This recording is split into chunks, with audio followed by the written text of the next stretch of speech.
가계대출이 다시 빠르게 늘고 있는 상황에서 내달부터 시행되는 2단계 스트레스 DSR 총부채 원리금 상환 비율 규제가 증가세를 둔화시킬 수 있을지 주목된다. 16일 금융권에 따르면 은행권은 내달 1일부터 일제히 새로 취급하는 가계주택담보대출과 신용대출의 한도를 2단계 스트레스 DSR에 맞춰 산출한다. DSR이란 대출받는 사람의 전체 금융부채 원리금 부담이 소득과 비교해 어느 정도 수준인지 가늠하기 위한 지표다. 해당 차주가 한 해 갚아야 하는 원리금 상환액을 연소득으로 나눈 값이다. 현재 은행들은 대출자의 DSR이 40%를 넘지 않는 한도 안에서만 대출을 내줄 수 있다. 올해 2월부터 스트레스 DSR 체계로 바뀌면서 실제 금리의 향후 잠재적 인상폭까지 더한 더 높은 금리 스트레스 금리를 기준으로 DSR을 따진다.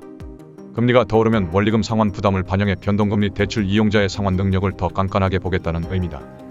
결국 스트레스 DSR 규제로 대출 한도가 기존 방식보다 축소됐다. 2단계 스트레스 금리 폭은 지난달 가계대출 금리와 이전 5년간 최고 금리의 차이 한국은행 집계 예금은행 가중평균 가계대출 금리 기준을 기준으로 결정된다.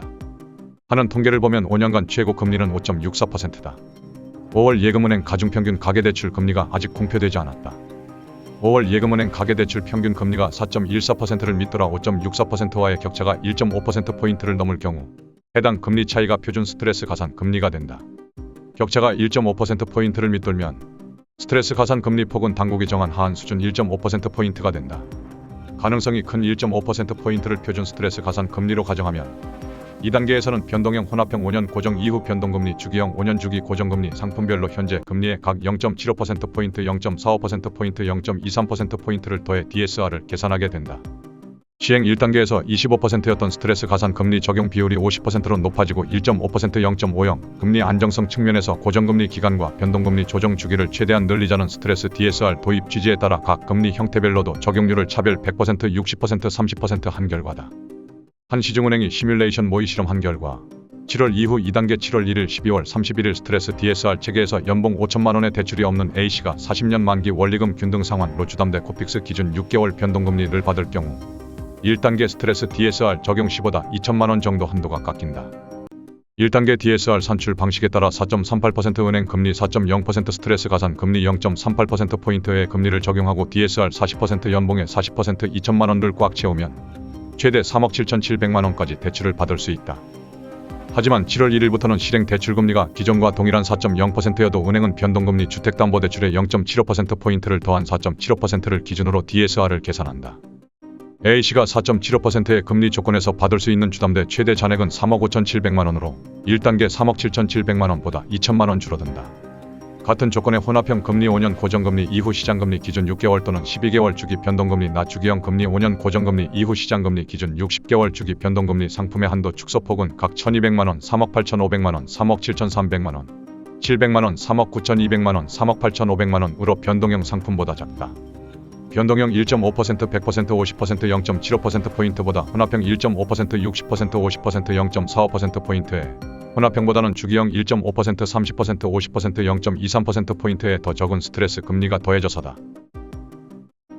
특히 2단계부터 은행권 주담대를 비롯해 신용대출과 은행 외 이금융권 주담대에도 스트레스 DSR이 적용돼 실제 금융소비자가 체감하는 한도 축소 충격은 더 클 것으로 보인다. 2025년 1월 1일 이후 3단계 스트레스 DSR 규제가 예고돼 있어 대출 문턱은 더 높아질 수밖에 없다. 표준 스트레스 금리의 반영 비율이 1단계 25%, 2단계 50%를 거쳐 3단계는 100%고 적용 범위가 모든 가계대출로 넓어지게 된다. 이처럼 하반기 이후부터 은행권과 당국의 가계대출 억제 수위가 높아지면 변동금리가 아닌 주기형이나 혼합형 금리를 선택하는 게 더 유리하다는 게 은행권의 조언이다. 규각의 주택담보대출과 신용대출 총부채 원리금 상환 비율 DSR 산정 시 가산금리 적용 비율을 현행 25%, 50%로 확대하는 스트레스 DSR 2단계 규제가 시작된다. 우리나라의 1년치 국내 총생산 GDP보다도 높게 치솟는 가계대출을 옥죄기 위해 올해 2월 시작된 1단계의 이은 추가 규제로 최근 다시 급증한 주담대 수요를 잠재울지 주목된다. 16일 금융권에 따르면 오는 7월 1일부터 시중은행이 신규 취급하는 가계주택담보대출과 신용대출 DSR 산정 시 스트레스 금리 반영 비율이 50%로 상향된다. 스트레스 DSR이란 차주가 변동금리 대출을 받았다가 금리 상승으로 원리금 상환 부담이 커질 수 있는 점을 감안해 DSR을 산정할 때 일정 수준의 가산금리를 부과하는 제도다. 올해 2월부터 은행권 주담대에 대해 25% 가산금리를 적용하는 1단계 스트레스 DSR 규제를 실시한 데 이어 7월부터는 적용 비율을 50%까지 올려 대출 한도를 더 조이는 것이다. 이 경우 연봉 5천만 원 근로소득자가 시중은행에서 4.0% 금리로 주담대를 받더라도 은행은 4.75%를 기준으로 DSR을 계산하게 돼 실행 가능한 주담대 최고액은 3억 5,700만 원이 된다. 아울러 7월부터는 은행권 주담대뿐만 아니라 신용대출까지 적용 상품을 확대하고 이금융권 주담대까지 범위를 넓히는 만큼 규제 영향은 더 커질 전망이다.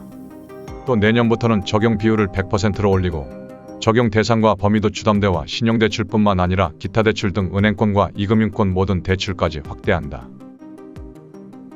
이 같은 규제 증가세가 관리되지 않을 경우 올해 초 최고 화두였던 전세자금 대출 DSR 규제 포함이 다시 논의될지도 관심사다. 금융당국은 올해 안으로 전세대출도 DSR 적용 대상에 포함시키려다 서민주거 안정성 저해 우려를 명목으로 백지화했는데 무분별한 전세대출이 오히려 갭투기 전세 끼고 매매를 증가시켜 집값 상승 주범이 됐다는 비판이 끊이지 않고 있다.